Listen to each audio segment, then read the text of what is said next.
Chú bóng bốn này ní xóa cùng nè pra rôn Mercedes trong giấy bị spec về cho mẹ rôn Mercedes tích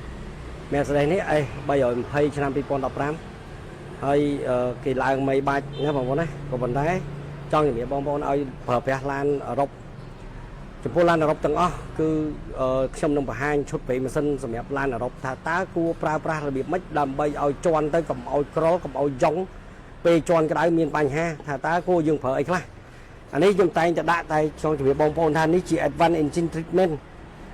ខ្មែរគេហៅព្រៃជំនួយយើងធ្វើតេស្តឲ្យហើយអាហ្នឹងវាបន្ថយសឹករីករាល់វាបន្ថយកម្ដៅក្នុងម៉ាស៊ីនវាធ្វើឲ្យម៉ាស៊ីនស្ទុះស្ងាត់ហើយពជាអាយុកម្មម៉ាស៊ីនតែម្ដងបងប្អូនណាកាត់បន្ថយកកាក៏កាត់ដល់ទៅ 95% បងប្អូនឃើញនេះពាក្យថា advanced engine treatment ខ្ញុំចាក់ហើយខ្ញុំថ្ងៃនេះខ្ញុំបង្ហាញពីឈុតព្រៃម៉ាស៊ីនដែលត្រូវប្រើហើយនឹងកំហាប់នេះគឺខ្ញុំប្រើកំហាប់530ព្រោះ320ឆ្នាំ2015នេះយើងប្រើ540ជាប្រភេទប្រេងដែលទុកកម្ដៅបានល្អសំដៅទៅលើកម្ដៅនៅប្រទេសខ្មែរយើងក្ដៅឥឡូវខែចែកមកដល់ហើយមិនមែនតែប្រេងម៉ាស៊ីនហើយត្រូវស្ពេចហើយទឹកទល់រួចទេវាត្រូវដើរទន្ទឹមគ្នាទាំងគូទី1គឺប្រេងម៉ាស៊ីនហើយទឹកស្អំមកឲ្យទឹកស្អំតិចចំពោះទឹកស្អំបងប្អូនត្រូវប្រើធ្វើម៉េចឲ្យបាន 40% លើស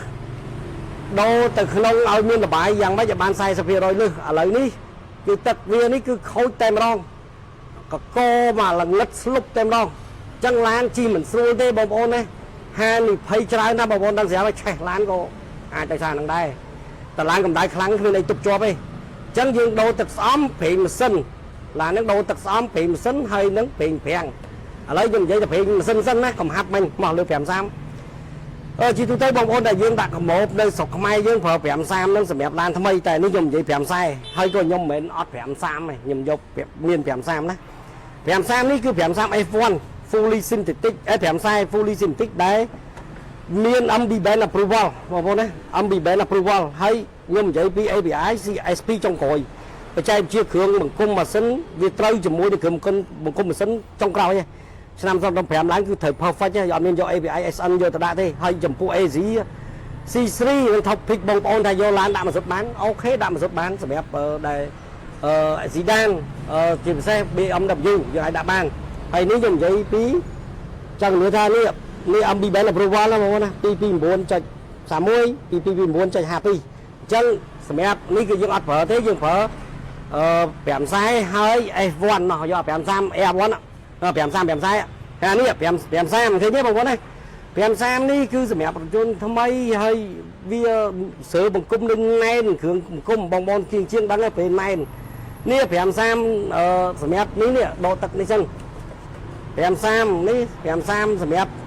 ឡានអាស៊ីបងប្អូនទៅស្គាល់ថាឡានអាស៊ីណាបងប្អូនណា530អាស៊ីនេះ540អាស៊ីគេហៅថា Air1 ដែលខ្ញុំបង្ហាញច្រើនណាដូចជាប្រភេទ Toyota Luxus គឺយើងប្រើនេះពីរហ្នឹងណា530តែចំពោះ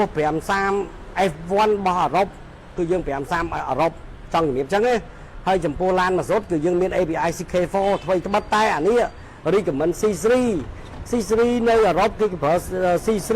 ណា Asia C3 ដល់21ក៏ប៉ុន្តែសម្រាប់នៅ Twister Cambodia រោងចក្រប្រេងឲ្យប្រើ540CK4 ណាបងប្អូនណាបើឡាននឹងម៉ាស៊ូតទោះបីជា